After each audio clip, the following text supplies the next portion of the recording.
Hi, folks.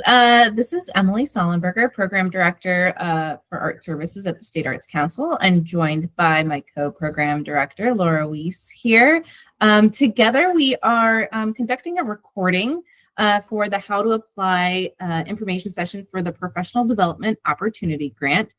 So this is being recorded on Thursday, August 28th, 2025 for the FY26 application cycle for this particular program. Throughout today's presentation, we're going to do a quick review of the professional development grant here, or professional development program here at the State Arts Council. And then we'll move into the professional development opportunity grant itself and the guidelines. We'll take some time to go through the application, the monthly review process, the Smart Simple grant platform, and we're actually not going to have Q&A because there's no audience today. So we ask that you be in touch with us directly, and we'll provide some information at the end if you do have questions after reviewing this. A couple of things to note at the top here. Just want to, again, acknowledge that this is an information session that is not a public session. It's just recorded by us, the program directors for the program, for your information. We also want to note that this program for the FY26 cycle is opening a little later than planned in FY26. So again, this is the end of August, and we're looking to open the application September 2nd of 2025, the second because it's the day after the Labor Day holiday, and the applications will be open through March 31st of 2026. So that means the first review period for this particular program will be in October, and we'll get into the monthly review cycle later on in today's session. So just to note a little bit about the professional development program overall. Overall, we are looking to respond to the needs of the Maryland art sector with an array of different professional development opportunities. So there's kind of two different opportunities when we say professional development at the State Arts Council. So in kind of one area, we're providing online offerings and sometimes in-person gatherings for the public. So these are professional development opportunities that we are providing you to the arts sector and to the public. And that involves bringing in professionals in different areas to provide their expertise and information to you all. The second, which we're going to get into a little bit further today, is the Professional Development Opportunity Grant. And that's a program that's supporting our organizations and artists across the state to apply for the opportunities that you've identified for your own practice or your own organization. So just to get a little bit more into the professional development offerings that we as the State Arts Council offer to you all, the public, a lot of that is found on our Eventbrite page throughout the year. So that is a good place to look for what's going on, what's coming up next that you could get involved in. So those types of things involve topic-specific sessions. So you might see something around financial management or legal advice, marketing, strategic planning, board engagement, a lot of different things. So as we hear from you all, we try to develop professional development offerings that would support those needs for what we're hearing about. We've also been hosting what we call Coffee with the Council. That usually takes place on a Tuesday morning at 9 a.m. And again, that's also sometimes an open discussion to respond to needs across the state, but sometimes there's also a specific topic or specific information that we want to tell you about. So again, look out for those conversations ahead on Tuesday mornings. We've also been hosting regional office hours. This is an in-person opportunity to meet with the staff of the State Arts Council. They're being hosted across the state in different areas. We try to get to about 10 different locations throughout the calendar year. So again, those would be posted on Eventbrite as well. And we also support the Maryland Art Summit, which is facilitated by Maryland Citizens for the Arts. But again, it's that opportunity for our art sector here in the state of Maryland to come together in a conference setting. If you have any topic ideas that you'd like to propose or questions about professional development, you can reach out to the email on your screen or to either of us. I'm going to hand it over to Laura to get into the grant opportunity. Great, thank you so much, Emily. So to share a little bit about the Professional Development Opportunity Grant, This is a program that's been around for a few years now, and it's really focused on encouraging and supporting all kinds of different relevant professional development opportunities for both artists and arts organizations throughout the state of Maryland. It's really focused on these ideas of embracing growth and learning and discovery. These grants are available for up to $2,000. These grants, they also work on a similar structure. If you're familiar with some of our other programs, such as the Creativity Grant, it has a very similar structure to that. The applications are accepted on a rolling basis and they're reviewed monthly.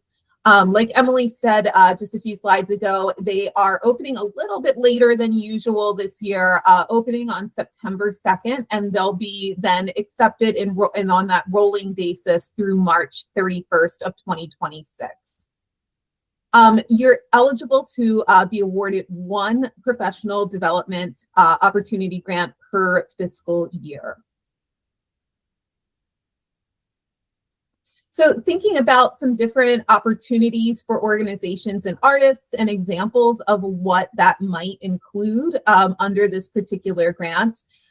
This is really focused on learning. So different opportunities might include participation in a class that's non-credit, or participation in a workshop or conference or seminar or something similar to that. Sometimes we also see applications about artist retreats. Again, that would be something that we would look at, really wanting to focus on that learning that you would do at the artist retreat. We also sometimes see applications that are focused on hiring a consultant or a coach to learn a specific skill or topic. Or just other opportunities, and we're going to go into some very specifics as we go through these presentation, but other similar learning opportunities is what we're looking for in this grant opportunity. So who can apply to the Professional Development Opportunity Grant? We call that the PD grant for short, so you might hear us say that instead throughout, but the PD grant. This is open to independent artists. So what that really means is, generally speaking, it's an individual, or it could be a collective of artists working together that are looking at professional development opportunities that are relevant to the artist's goals and objectives to create work that is publicly accessible. Those individuals would have to be Maryland residents and must be 18 years of age or older. Also, the applicant cannot be enrolled in any high school, undergraduate, or graduate degree programs. When we're looking at our organizations or arts programs who are applying to this, they're also welcome to apply. These professional development opportunities would want to be in alignment with the organization's needs to better produce or present arts programs, services, or projects that are relevant to the community and accessible to the public. When we're looking at these different arts organizations, county arts councils and arts and entertainment district entities are eligible to apply for this. Also 501s, well, most of the organizations are going to fall under a 501c3 nonprofit organization structure. We also accept applications from units of government, colleges, or universities as well. Looking a little bit deeper into the activities that the PD grant can support, some examples of eligible PD opportunities would include, but are not limited to, conferences, workshops, classes. Again, that has to be non-credit. So it can't be if you're enrolled in an undergrad program and you're receiving credit for that class. So non-credit classes, residency programs, hiring a consultant to learn a skill or a topic. For example, that might fall into, particularly if you're looking as an organization, that might be hiring a consultant to work on strategic planning, perhaps a consultant that's working on EDI efforts, something along those lines. Overall, the experience must have a learning or growth component to it that addresses your artistic goals and objectives.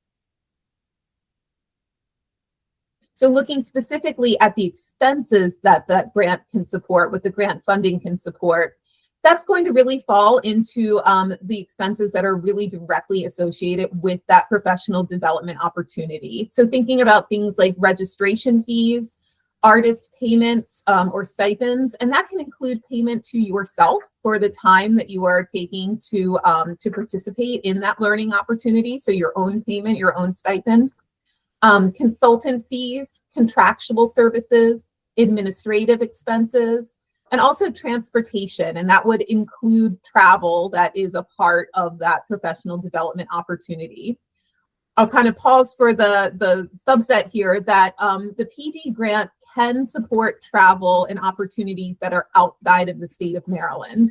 This is one of the few grants that actually we offer that. So if you're looking to attend a conference in Chicago, for example, this could support both the travel and the registration fees and other expenses associated with going to that conference. And then lastly, it can also support artistic materials or supplies directly connected to the learning experience. So if you need to purchase something, that you would actually need to take to the class with you, it can help to support that. If you're uncertain or you're not sure if something is eligible or not eligible, you can feel free to reach out to us and we're happy to talk through that with you. When we're thinking about activities that it can't support, there are some things that the PD Opportunity Grant cannot support. So one of those things would be participation in an event where sales or promotion is the primary goal. So some examples of that would be a vendor event or a craft fair where you're looking to table. Something like that would not be eligible under this particular grant opportunity. Additionally, activities where you are leading the professional development, that would not be eligible. So if you're looking to provide a class or something like that where you're the teacher or the instructor, that would not be eligible for support here. Again, classes that are part of a degree program would not be eligible. And also learning opportunities that are focused specifically on growth as a classroom teacher and not as an independent artist. So this is really looking at your own artistic practice. If you are a teacher, that's great, but we really want to focus on your personal artistic practice and not directly looking at your work in your classroom, at your school with your students, that type of thing. It's also not a grant that can support the completion of a specific project. So your learning might, influence a project, of course, but this is really focused on that learning aspect and not on the project expenses. There might be other opportunities, such as the creativity grant, that could help support the specific project. And certainly we're open to talking to you about how you might develop that strategy of what to apply for. There's a couple of specific things that the grant funding cannot support, and that includes re-granting activities that are principally recreational, therapeutic, or rehabilitative, travel outside of Maryland to present or produce the arts. So it can support that learning outside of Maryland, but it can't support if you were then to go give a concert in another state or something like that. Again, projects chiefly for classroom use or in school activities, activities not open to the general public, or scholarships awarded by the applicant organization for its own activities. Additionally, it can't support any kind of day-to-day expenses associated with running a for-profit business. It can't support any kind of capital improvements or purchases of permanent equipment. And just like any of our grant programs, it can't support any contributions to any political parties or any activities that are associated with a political campaign or lobbying or anything of that nature. All right, with all of that in mind, I'm going to hand it over to Emily. Great, thanks, Laura. So we're going to dive into the actual grant application and the scoring rubric connected to the Professional Development Opportunity Grant. There are kind of two different components when you're opening up the application. So you would need to identify if you are indeed an independent artist or you're applying as an organization. And the questions kind of cater to the type of person or organization you are. So they're just slightly different context in the question, but generally the same question getting to the same goals here. So the first question here is on your screen, and we ask that for independent artists that you describe the selected professional development opportunity you would participate in. So that would be including the location, the date, the length, the format, and also ask that you provide details explaining your artistic practice, including how the public experiences your artistic work, and how the selected opportunity will address identified goals or areas of growth for yourself as an artist. Now, if you're an organization, slightly different here, that we're asking our organizations to, again, describe the professional development opportunity you or others from your organization will participate in, including, again, the location, date, length, format, who will be participating. And then also, again, to provide details explaining your organization's mission and primary focus, how the selected opportunity will address identified goals or areas of growth for your organization, and how what is learned will enhance the organization's ability to serve its mission and or programs. So you can see they're kind of slightly different, but in the same vein of what we're getting at. The excellent to outstanding response connected to our scoring rubric is listed here at the bottom in italics. So what we'd be looking for a high score would be clear, specific, and thorough explanation of the proposed professional development opportunity with detailed evidence of artistic and or creative growth. Between the questions here, we're going to provide some helpful hints to think about when you're completing the answers within the application. So when you're thinking about that first question here, some things to think about to include would be when you're describing the activity and the details within, describing your professional development, who you are as an artist or an organization, really think about those kind of basic questions, the who, what, when, where, and why within that first narrative. We just want to give that kind of background information.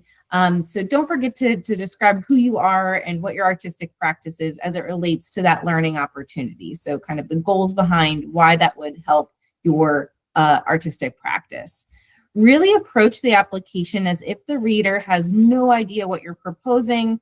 Really give them the full picture of who you are as an artist or an organization, what your goals are, and how the opportunity will assist you in creating those goals.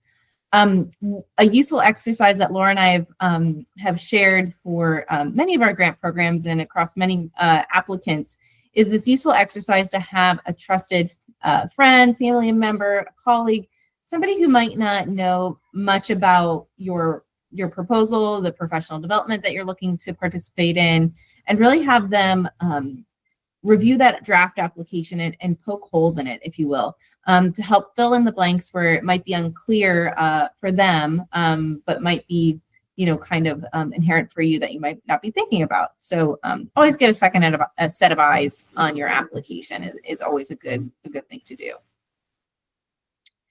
Moving to the second question here, it's really around the timeline and the schedule of the opportunity you're participating in. So we ask in both types of applications to provide a detailed timeline or schedule describing the first part being the participation in the selected opportunity, and then B, when you will plan to share or implement what is learned through your experience. So in this response, we ask that you consider how the timeline and schedule connects to the goals and benchmarks that you've determined as well. So an excellent to outstanding response in connection to the scoring rubric would be to include clear, specific, and realistic timeline demonstrating participation in and a plan for use and dissemination of the professional development opportunity with thorough descriptions of both of those phases. And some helpful hints here when you're thinking about the timeline and the schedule is to really include a full timeline and schedule of the entirety of the activities from beginning to end. So you might consider maybe a daily or a weekly or some other time increment that makes sense with your timeline, listing those specific dates and timeframes of all the activities you'll be participating in, all the steps, that might be from planning to participate in the activities, getting there, while you're there, what will happen, and then when you return, what will happen. So really thinking about all of the elements from start to finish of the entire learning opportunity. The third question here is to explain why you selected this experience and the process for selecting the specific professional development opportunity. In your response, address the history of success of the opportunity selected and its ability to strengthen your identified areas of growth. So again, here in italics, we have an excellent to outstanding response in connection with the scoring rubric. So we would ask that you include how the selection of professional development source directly connects to the identified professional development needs and has a history of success in the identified areas of growth. And again, some helpful hints when you're thinking about this question is, again, to include more about the professional development opportunity itself and why you selected that particular opportunity. So you might think about, if it's a particular organization or a school or wherever you're taking a class, who might be instructing, if it's a teacher or somebody that you're following. Why did you select that particular opportunity? And again, why was this opportunity selected over, say, something else that might be offered instead? So kind of thinking about the reasoning to why you selected this particular opportunity. And consider how this will be the best fit for your learning, for you and your goals specifically. And include how they are successful. Did you happen to get referrals or do some particular research? Are those instructors at the top of their field? So just kind of thinking, digging in a little bit deeper around the opportunity itself and who's facilitating that opportunity. And then finally, the last question here is around the budget. So we're asking that you provide an overall budget for the professional development opportunity you're participating in. And in your response, be sure to include details of all of the anticipated expenses for the opportunity, sources of funding beyond the State Arts Council request, and how the State Arts Council funds will be used. So again, the excellent to outstanding response here would include that the proposed professional development specific financial information indicates realistic expenses for the professional development experience.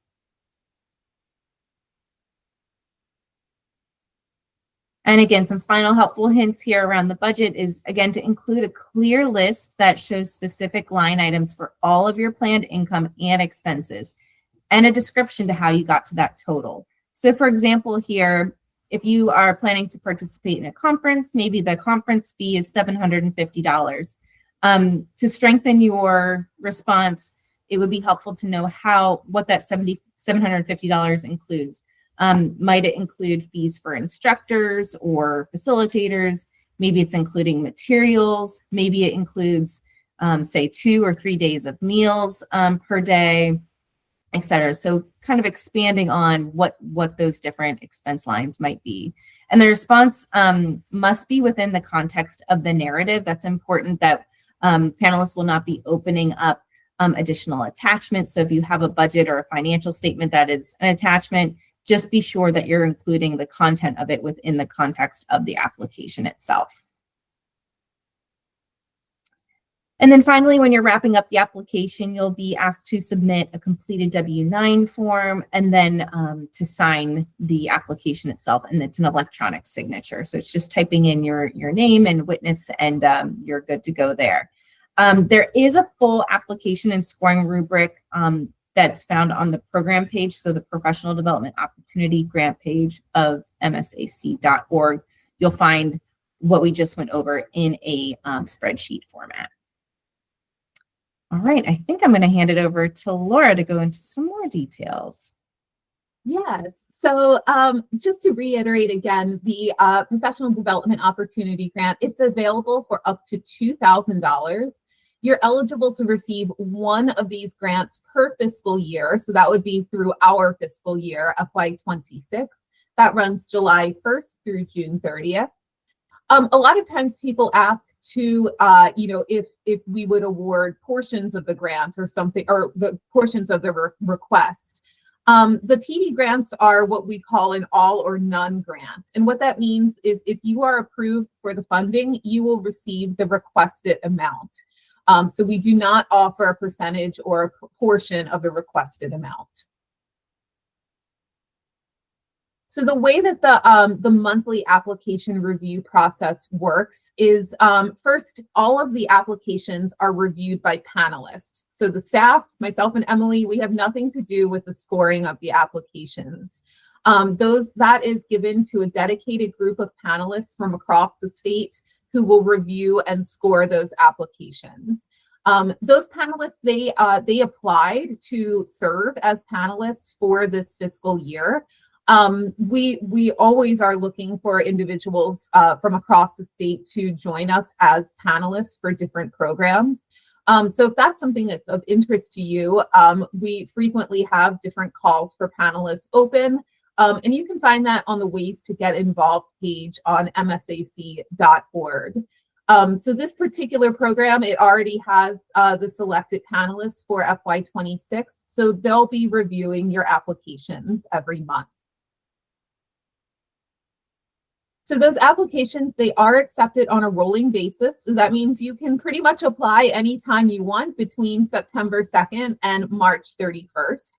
And then they are reviewed and awarded monthly. The way that that cycle works is that applications submitted by the last day of the month will be reviewed in the following month. And then notifications come out early in the month following that. So an example of how that works is the application will open on September the 2nd for the entire fiscal year. So any applications received between that opening date of September 2nd and September 30th will then be reviewed in October, and notifications will then be sent out by early November. And then that just repeats in October and November and so on. So every month we just batch everything together and it's reviewed in the following month.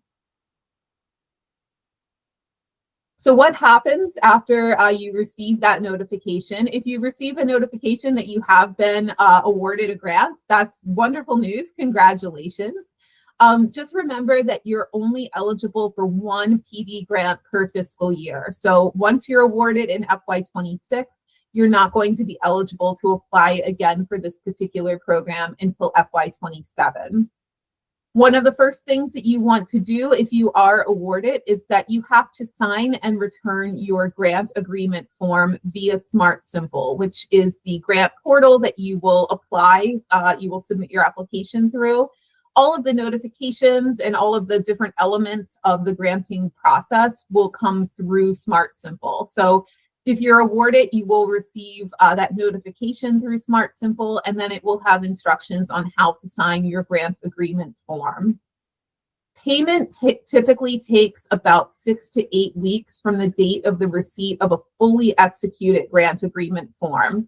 So that's important to keep in mind just in your own personal timeline. It does take time to process the payment. We're not just, sending out checks. It has to go through many different offices and departments. So just keep that in mind that it's probably going to take up to 2 months to actually receive the funding. If you are awarded a grant, there is a final report that's associated with that grant. There are 2 different deadlines, just depending on when you submit your application. So if you submit that application on the earlier side of things in the fiscal year, so between September and the end of the calendar year, December 31st, 2025, you'll have a final report deadline of August the 15th, 2026. If you submit an application between January and March of 2026, you'll have a slightly later deadline, and that will be on December 31st, 2026. What you're having to keep in mind, in addition to actually submitting this brief final report, is that as a grantee, you're agreeing to spend or obligate your funding by that final report date. So keep that in mind, that you would need to use those funds by the final report deadline. And if you have questions about that, you can feel free to reach out to us, and talk about when it would be best to consider applying for the grant, and what you need to do by those final report deadlines. If you receive a notification that unfortunately you're not awarded, we do encourage you to try again. This is a program, it's only been around for a few years, but it has really gained a lot of popularity in the past few years. So therefore, it's become a rather competitive program. So we do encourage you, don't give up, try again. We're here to support you throughout that process. So one thing that you can consider is that if you are declined, you can request feedback on the review of that application. So we can gather feedback from the panelists who reviewed your application, and we can send that feedback and recommendations to you so you can strengthen your application and reapply. So how you do that is when you receive that notification via Smart Simple to your email, there's going to be a link in that email message, and just a brief form that you can fill out, and that will then put you in line for that request of feedback. So a couple things we have here. These are some FAQs that we get throughout the year. So hopefully we've been able to answer most of these already, but just to give you a couple of things to think about. A question that we frequently get is that my professional development opportunity is taking place outside of Maryland. Am I still eligible to apply? And like we said before, yes, you can apply for something that's happening outside of the state. And the grant can cover those travel expenses for that particular opportunity. So those travel expenses, that can include, if there's airfare, mileage, if you need a hotel, meals that are associated with while you're there, anything that has to do with that actual learning opportunity. Another question that we get is, I'm interested in facilitating my own professional development offerings to other people. Is that eligible? And again, that is not actually eligible under this particular program. This is really about you learning and your own growth. So if you're looking to host something or to have your own classes or something along those lines, you might consider project-based support through the Creativity Grant instead. That might be a better fit. Another question we frequently get is that my organization receives GFO or Creativity General Operating Support from MSAC. Can I apply for the Professional Development Opportunity Grant? And actually, yes, you can apply for that. You can get both the GFO or Creativity General Operating Support and the PD grant in the same fiscal year. Another question we frequently get is, I'm eligible in applying to the Creativity Grant. Can I also apply for the PD grant in the same month? And yes, you can apply and receive both types of grants in the same fiscal year and even in the same month. So they're two totally separate grant programs that have different goals and purposes to support different needs. So you can absolutely apply to both of those. Sometimes people ask about wanting to apply for the PD grant for lessons or classes or something along those lines with a private instructor. Is this eligible? This is a kind of a maybe situation, but we recommend reaching out to either me or to Emily first. So in the guidelines, you'll see that the PD grant, it can support an opportunity that has a public established practice of working with artists and or arts organizations, or it has to be approved by one of the two of us. So if you're looking to take perhaps private voice lessons or something like that, that might be eligible, but definitely reach out to us first so that way we can make sure it's a good fit before you move forward. Sometimes people reach out and say that the PD opportunity is already complete. Can I submit for reimbursement of expenses? Unfortunately, we can't do that. We can't reimburse for any kind of previously completed projects or anything like that. So you do have to submit an application before the activity takes place. So make sure you're really thinking about that when you're, looking at that conference is coming up. Make sure that you submit an application before you go to the conference. Often people want to share work samples, letters of support, reviews, different kinds of support materials like that, and they want to know if they can do that. External documents are not considered as part of the review of this grant application. The panelists are only looking at those narrative questions per the scoring criteria. So please, we ask that you do not include anything like that, and also don't include any important information in links. Panelists will not go to external links. So make sure you describe that opportunity within the narrative and don't say, go to this link to read more about it. So make sure it's all within the narrative itself.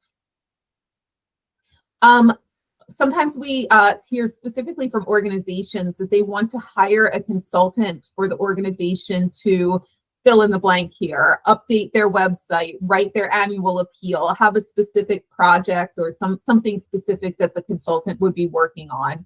Would that be eligible?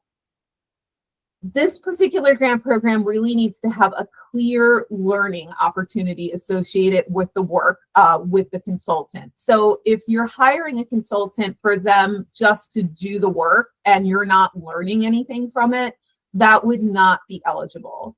If you are hiring them to, work on your website, but while they're working on that website, they're also teaching you how to keep up the website and how to make updates for the future, and there's a clear learning opportunity associated with it, then it might be eligible. Again, you probably want to reach out to us, though, just to sort of check in before you apply.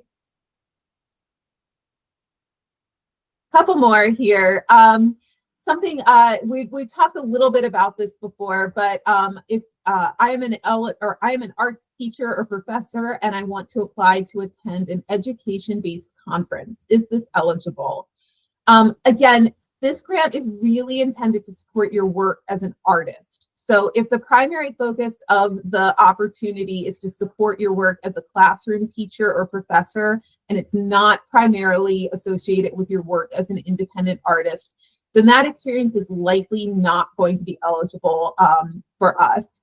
And it might be supported, though, through other opportunities with your school or your local Department of Education or something along those lines. Again, this is probably a scenario where it makes sense to reach out to us and talk more specifically about that before you apply. And again, we've addressed this a little bit before, but I've been invited to run a sales booth or present at a conference. Can a PD grant support these conference-related expenses? So if you're participating in the conference as a conference goer, then you can apply and focus on your participation at the conference and the learning opportunities that are connected to it.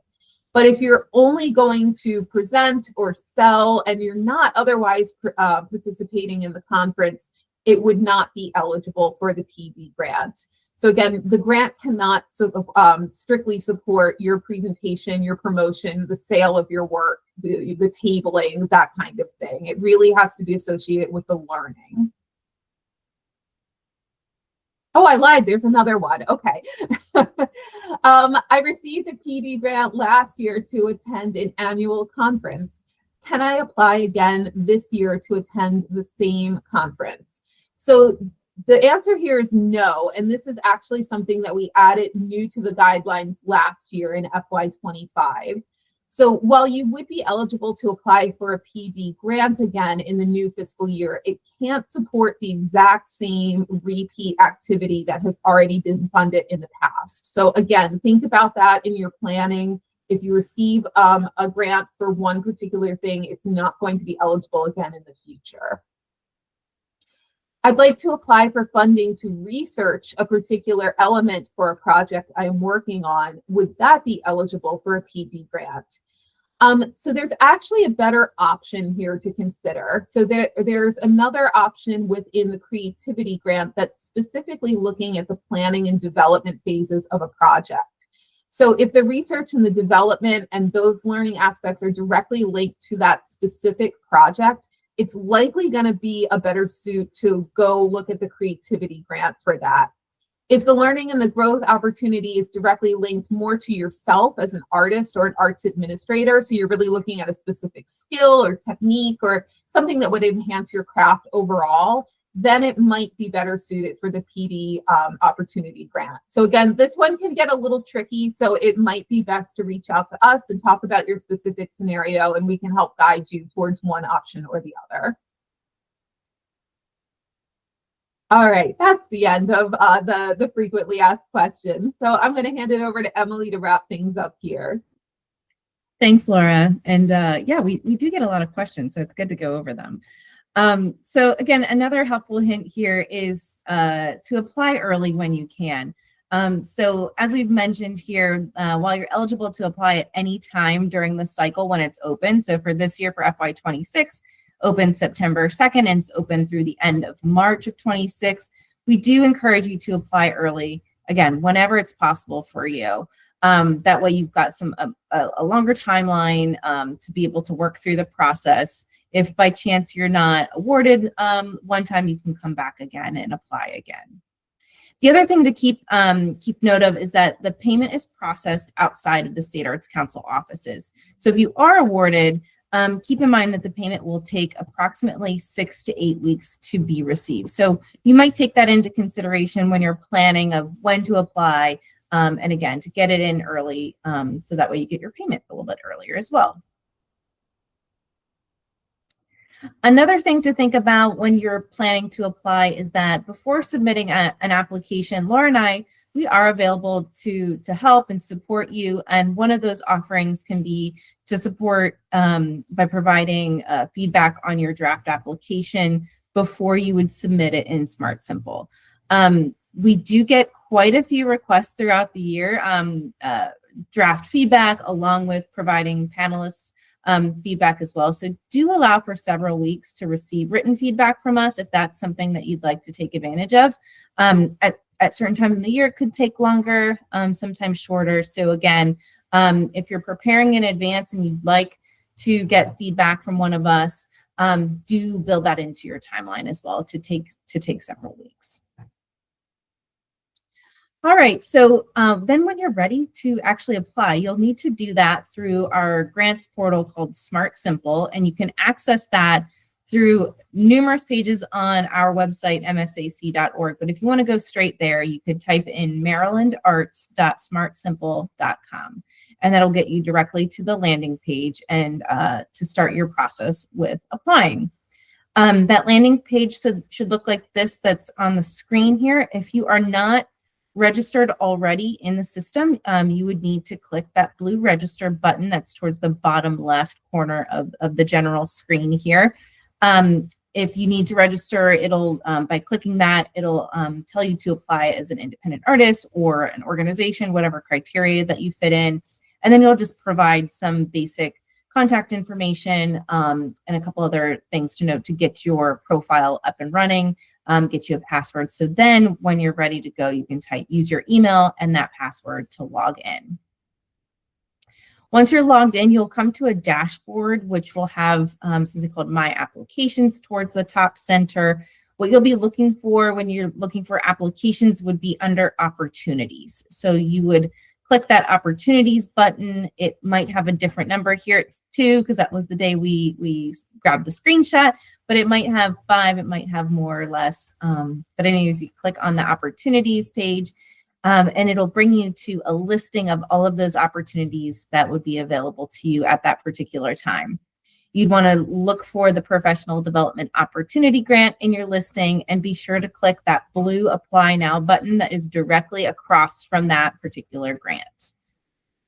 Once you do that, it'll bring you to a screen that'll have some instruction at the top. But ultimately, to kind of activate your application and get started, you want to click that Save Draft button that's towards the bottom center, and that'll kind of open everything up for you. And we'll take you through the steps of the application that we went over today. The system does auto-save now, but I think it's good practice just to click that Save Draft button just in case, so you're not losing any of the work that you've entered into the system. So again, it will go through all the program details that we mentioned, any additional attachments that you'll need to provide, and then a final electronic signature page. And then once that's all complete, you're going to click then the blue Submit button. and that will essentially send it to us to let us know that it's indeed been submitted for review. So that's really it. If you have any questions about any of the materials that we went over today, you can reach out to Laura or myself. Our emails are here on the screen. You can also grab our emails and contact information on the website, on numerous pages there. But again, we're here to help as you walk through this process. So please don't hesitate to be in touch. And thank you for spending some time with us and reviewing this recording. And we look forward to chatting with you soon. Thanks.